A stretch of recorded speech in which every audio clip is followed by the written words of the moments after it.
ভোগালী অসমীয়া জাতিৰ বাপতি সাহোন তিনিটা বিহুৰ ভিতৰত ভোগালী বিহুৱে অসমীয়া সমাজলৈ আনন্দৰ বাৰ্তা কঢ়িয়াই আনে, সমন্বয়ৰ বাৰ্তা কঢ়িয়াই আনে।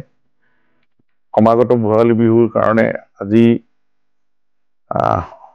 অসমবাসীক ভোগালীৰ ওলগ জনালোঁ। লগতে আমাৰ চৰাইদেউ জিলাৰ মৰাণ সকলো অঞ্চলৰ ৰাইজক ভোগালীৰ ওলগ জনাই লগতে এইবাৰ ভোগালীৰ উত্তাপে, মেজিৰ উত্তাপে আমাৰ মাজত থকা অসূয়া অপ্ৰীতি এইবিলাক দূৰ কৰক।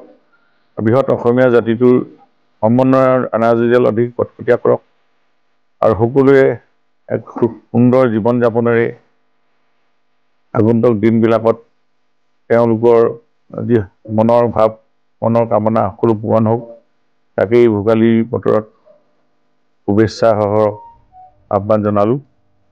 আপোনালোকৰ জনপ্ৰিয় চেনেলৰ যোগেদি আজি অসমবাসীৰ মনত যি সংকল্প আছে জাতিটো গঢ়াৰ, সমন্বয়ৰ বাৰ্তা অধিক কটকটীয়া কৰি প্ৰতিটো জাতি জনগোষ্ঠীৰ মাজত আমাৰ সমন্বয়ৰ এনাজৰীডাল অধিক কটকটীয়া হওক আৰু ভোগালীয়ে এইবাৰ নতুন সংকল্প লৈ আহিছে। প্ৰতিটো বিহুৱে নতুন সংকল্প আহে, বাৰ্তা লৈ আহে।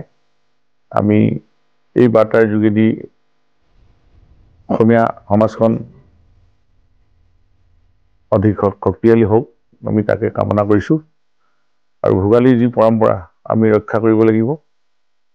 খেতি বাতি শেষ হোৱাৰ পাছত অসমীয়া সমাজে এই বিভিন্ন ধৰণৰ আমাৰ জা জলপানকে আদি খাদ্যাভ্যাস এই ভোগালীতেই আৰম্ভ হয়।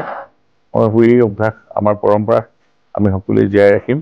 এই ভোগালীত আমি সকলোৱে সংকল্প ল'ম, তাকে কামনা কৰিছোঁ।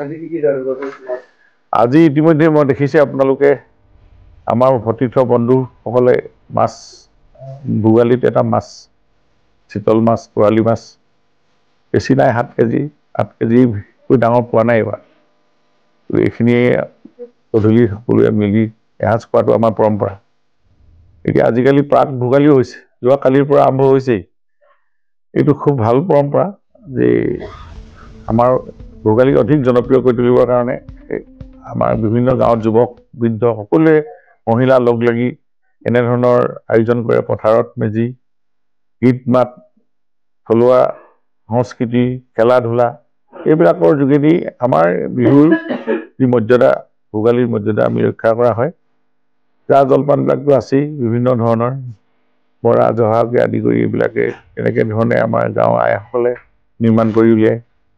খাদ্যাভ্যাস আৰু ফূৰ্তি আনন্দ আৰু জ্যেষ্ঠসকলক সেৱা কৰাটো আমাৰ প্ৰতিটো বিহুৱে এটা নিয়ম আছে। আমিও ভাবিছোঁ এইবাৰ প্ৰায় 200 জ্যেষ্ঠক আমন্ত্ৰণ জনাই এটা ভোগালী এটা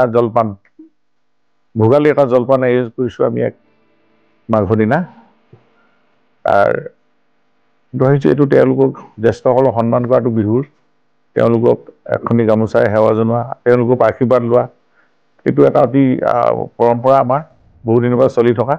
এইবিলাক কেতিয়াও এৰিব নালাগে আৰু উঠি অহা প্ৰজন্মই এইবিলাক ধৰি ৰাখিব লাগে, আমি তাকে কামনা কৰোঁ।